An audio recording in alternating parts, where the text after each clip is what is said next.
Welcome to another episode of the One and Done podcast. This is going to be actually our first video component of the pod. We are here today, John and Steven, with Baylor point guard RayJ Dennis. First of all, RayJ, how are you doing today? I'm good. How you guys doing? We're doing well. So, as I told you a little bit pre-show, we are going to be doing some film breakdown. Everyone will be seeing the video of this on YouTube, and then we're just going to go right into the audio component of the podcast. Yes, So sir. let me just share my screen right now. Okay, you see everything okay, RayJ? Yes, sir. Okay.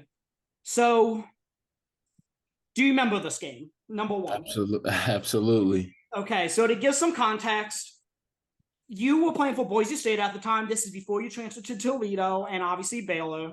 You're about to check in the game right here, actually. You guys are down 18 with 4 minutes left. So, let's see. You come in right here. And I apologize. There you are. So, Synergy, I do apologize. They had some technical difficulties, and we'll say that in the top corner of the screen for this game. So, I apologize if it's a little blurry. So, RayJ, when you come into this game, obviously you're an athlete, you're a competitor. There you draw the foul, down 16 at this point. Are you thinking we are going to win this game? Like, this is a historical comeback in the Mountain West Conference. Yeah, I'll be honest. My thoughts probably weren't we're gonna win this game, but I was thinking like let's try to, in a sense. Let's play as hard as we can and try to make it a game. And there you go, hitting the three there. And make it a game you did. I don't want to spoil it, but you guys do end up winning in overtime. And I believe it was 19 points. There's the pass. Beautiful. I believe you scored 19 points in the final 3 minutes and 47 seconds of regulation, if I'm not mistaken, to force overtime. So there you are as a trailer. Hit another three. And I believe you went 4 for 4 from 3, which isn't exactly your game. I mean, I know you talked about in previous interviews that you definitely want to improve as a shooter. But what I'm trying to get at is you ended up improving each year in college basketball, your 3-point percentage on higher volume. Is that something we can anticipate again this year at Baylor? There was another one. Absolutely. So, I mean, that's something that's so important in this game, and something I take real seriously over the summer and work really hard on and take pride in getting better every year, especially in that category. So absolutely, that's something you can expect. Awesome. And I believe last year you were 36%, if I'm not mistaken. So, you're already getting there. We're going to get into that more of your film there. There's the ferocious dunk. And at this point, you're down 27 seconds. Is there any point in this game where I know you said when you came in, you were like, okay, let's win this game. But at any point, what was the point when you said, you know what, we might actually, F around and do this thing? Do you remember specific points or? When I probably at that point, we're down 3, we got the ball. And this one, of course, you get called with the charge, but yeah, probably right before the charge, I'm thinking we're gonna win this game. And then they called the charge. So that was a little, I was really frustrated with that, as you can see how emotional I was on the tape. But then you help with the trap right after and get the ball back. So yeah, so once we got the ball back, I mean, I know it's still a 2-possession game, but I still thought we could win. Like, come down, hit a 3, or get fouled like that, knock some free throws down. And I actually remember, like, during this, I was just in my head, just kind of doing the math and possessions and everything. And I'm like, we could still win. And we just needed a little help from them. We needed them to miss a free throw. And I'm pretty sure they come down and miss one, I believe. Yeah, a 75-70. Then again, another 3. You're on a heater at this point. I mean, is there any point, and beautiful, now it goes to overtime, and you guys end up winning the game. So is there any point where you were ever on a heater like this? I mean, you scored 19 points in 4 minutes and win the game. Yeah. And I'll pause this like that? No, I haven't done anything like that before. And you were a freshman at the time. Yeah. I mean, I had some big games in high school and had some really good games last year, but I think 19 and 3.5 minutes takes the cake. Okay, so now we go into some of your film. I did your finishing, your passing, your shooting, and your defense. So I'm sure you remember this game as well. It was against Ball State. You dropped a career high 32 points. This specific game, obviously, it's going to go back and forth between games. So let's see. Your ability to change speeds is very technical. I mean, it's almost, I don't want to say Jalen Brunson-esque because I know you model your game after him. But John and I were talking before you came on when we were watching the film. Right there again, changing speeds, getting around your defender, and getting the easy layup. I might be dating my age a little bit. Have you watched any Andre Miller growing up? Because I believe you were like younger when he played. Yeah, no, yeah, absolutely. So Andre Miller is a guy who was not only excellent at changing speeds and getting basically whatever he wanted on the court, but he also is similar to you in the aspect of, and maybe this is more so Jalen Brunson, as we just discussed, of you backing down your opponents as a guard and taking advantage and either shooting a fadeaway to create some space or whatever it may be. And we're going to see some of that in these next few possessions. No, absolutely. And Andre Miller's another guy. I haven't really said that to people, but Andre Miller's another guy that I've watched a lot. And actually, my coaches early at Boise my freshman year gave me that comparison. So I went and watched a ton of Andre Miller. So it's funny to hear you say that. Okay, and then here's the backing down your opponent, as we talked about, create some space on that fadeaway. So let me ask you, obviously now you're going to be at Baylor. It's a higher major opponent. Do you think you're going to be able to get your spots as easily? I mean, what are you doing to work on that as you increase the competition level? Yeah, I mean, I feel like, the Big 12 is best conference in America right now as far as college basketball goes. And just staying crafty, staying creative, and staying confident, and then working on being stronger and everything like that. I feel like I'm gonna have to get to the free throw line more this year, because of the athletic ability of the players I'll be playing against, and you gotta use that against them sometimes. So that's something I'll be trying to get to. But yeah, I think so. I'm And confident in my game. we just see back-to-back plays where you really rely on the spin move. There's a third one in a row actually, and then you use the spin move, back your guy down, use the spin move again, and draw the foul. So very technical, very calculated in a lot of the moves you make. And again, I think that's really what's going to help you get to the free throw line at the next level. No, absolutely. And yeah, that's one of my go-to moves. Yep, double spin move right there as well. Yeah, just because when guys are being physical, you can kind of use their physicality against them and spin and spin off of them. So okay. Same thing, another one, easy basket.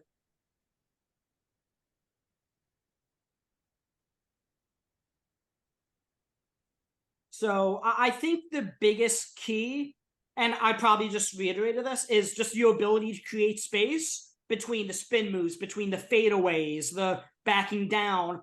I think there's very few players in the country right now that are as versatile on their way to scores as the moves that you have in your bag. So now here's some of your passing.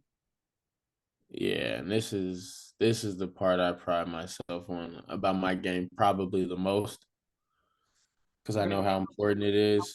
And I think with our team this year and the players that we have and and the talented scorers that we have, this is something I could really excel at this year.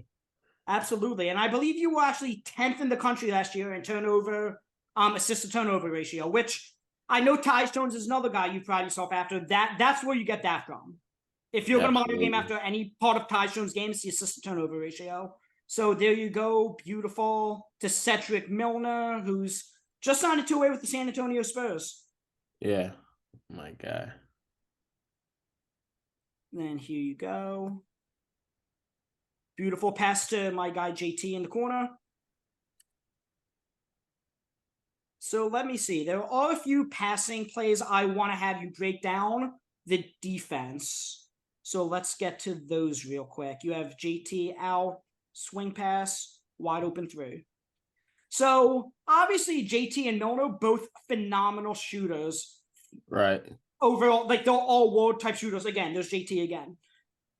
How excited are you to play at a higher level where, again, they're all world shooters. I don't want this to sound like I'm like not giving them credit where it's due, but I mean, the floor is going to be so much more space for you at Baylor, essentially, and at whatever level you go after Baylor. Is that something you look forward to with, your ability to hit the 3-point shooters and the outlet passes as well?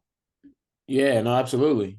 The athletes that we have, and the shooters that we have, I'm really excited because I know it'll make my job easier, because of how good and talented they are. And like even last year, the shooters that I played with made my job and assists come so much easier playing with Dante and JT and Seth and like shooters like that. It makes your job easier. Sometimes you get a lot of assists and it makes and like you said, assist to turnover ratios because I mean they can shoot the ball so good.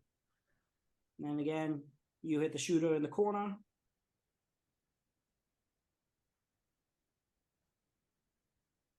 Okay, so let's see. What do you see? Is there anything in particular? Because I see the three shooters all in the same spot, then a fourth shooter in the corner. What do you see here that's going to evolve into a play? Yeah, so I mean on this left side, if you're looking at the basket on this left side, there's nobody, almost nobody with even a foot in the paint. And even Hunter Dickinson there, he's not even looking at me. So I know I got that whole side. So I'm gonna attack that way. And if their bottom guy helps over, you got Dre in the corner who's wide open. Or if he doesn't, then I have a layup. And it's pretty much that simple. Okay. So then let's see. There you go. Hit the corner guy wide open.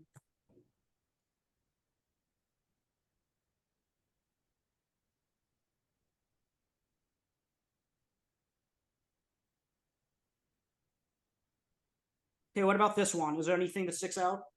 Well, I mean, I got the switch. And so this is the switch that I wanted. And I mean, we're pretty spaced out. You can see JT's about to get out in space. And I mean, this is what we wanted. This is what we talked about at the media timeout, getting the switches, and I'd been successful earlier in the game with this switch. So really just trying to get to that. Okay, so you have the switch that you like, and I actually ended up pausing it on my own. So there we go. You drive to the basket, then boom, easy layup. It's a high level pass.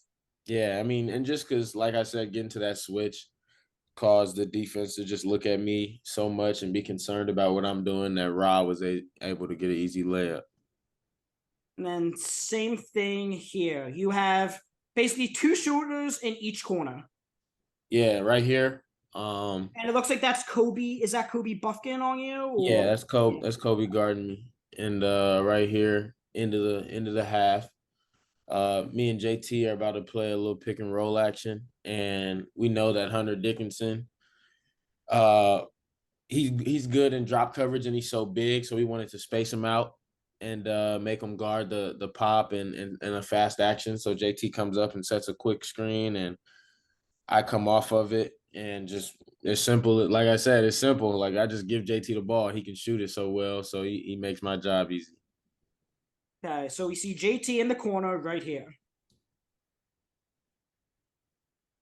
Comes up, sets the pick. You have Dickinson where you want him. Boom, easy three. That ends the half. You guys go up over Michigan in the NIT at halftime. So here you go. Same thing, running the fast break. JT hits that 9 times out of 10. I know obviously that was the one miss, but again. No, yeah, you live with that though all the time. Absolutely. And then there he is in the corner. Cross court. Same thing to the shooter.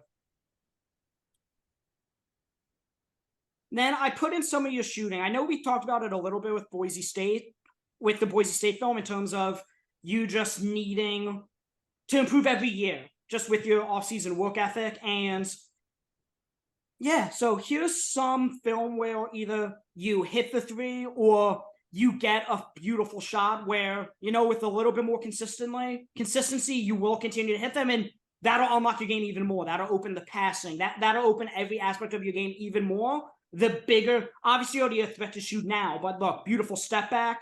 Once that falls consistently, you're going to be you're already a very dangerous player, but it's just going to unlock a whole new dimension. No, absolutely. You're right. You're 100% about that. I mean, shooting just opens everything else up, makes the game so much easier. I mean, that's why you see Especially Steph. That's why you see Steph get to the rim so easy because everybody's so concerned with how good he shoots. And especially at Baylor, I mean, you're stepping in the footsteps of Adam Flagler and LJ Crowder, who are both legitimate over 40% 3-point shooters. So I know you guys have none from VCU is likely your backcourt mates, and he's already a pretty elite shooter himself. So I'm excited to see the evolution of your game even further, filling in the footsteps of those guys. No, absolutely. And when you're around good shooters, it also not only my own personal drive, but when you're around good shooters and guys before you came who could really shoot the ball, you don't want to be the one who's not shooting it at a high level like that. So Of course. So let's see. Here's another one trying to break down your defender. yeah, end of the half ISO. And okay, beautiful mid-range game.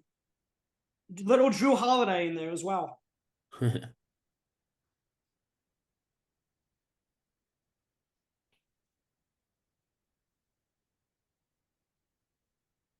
The other thing I really like about your game is how animated you are at times. Like when you hit a big shot, the whole crowd will feed into, you screaming, going nuts, hyping up the crowd. I love that aspect about your game as well. Especially in Yeah. that Boise game that we just showed.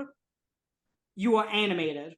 No, yeah. So I mean, sometimes a little too animated, but no, I mean it's a game I love to play and have fun doing it. So sometimes you'll get animated and emotional with it. Okay, so now we have some defensive plays where you just kind of pick the pockets of your defender or grab the outlet pass. Here, that was one that, I'm trying to demonstrate how your defense leads to offense, essentially, especially with how good you are throwing outlet passes. You steal the ball, you throw it up to the outlet pass, and then it's an easy 2. So here you are against Ball State. Forces a tough 3. No, absolutely. And this is something that I And then I, here you I are want to against, really go ahead. I was going to say, here you are against Peyton Sparks, who he was having a phenomenal game. I think he had I know you had a career high this game, but I think he might have too. Yeah, yeah, he played really well that game. I know he had like 17 in the first half. And he's I believe a legit 7-footer. Here you are on the switch, covering him, not making anything easy. There he is, and he has to kick it right back out. Yeah, just trying to front him and make it hard for him. If he catches it, make him catch it a couple feet outside the paint. And then here you are boxing him out and getting the board on the switch. So, I mean, in the Big 12, you're going to have, again, Hunter Dickinson you're going to have to go against again, which we just talked about. He transferred to Kansas. There's a lot of good Big 12 big men or other high-level big men you're going to be going against where, you are able to hold your own in the post on the switch against these guys. And that's very important as well, obviously, on the defensive ends. Yeah, if that happens, you get switched on. You just got to fight, scratch, claw, do whatever you need to, not to let them catch the ball and get an easy basket. Of course. And then we just saw your last play lead to an easy fast break off the steal. You get a good hand in the defender's face here, or in the shooter's face.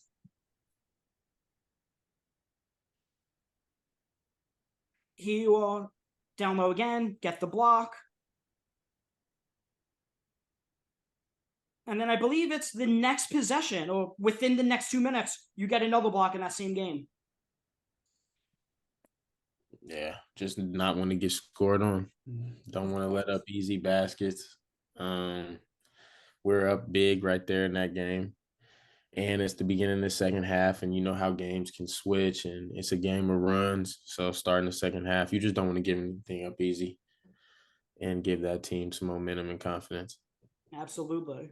So, okay. So that's the film breakdown I have. So we're going to get into the podcast components of this show. So, yeah, John and I'm just going to ask you some questions, and then, we'll see where the conversation leads us, essentially.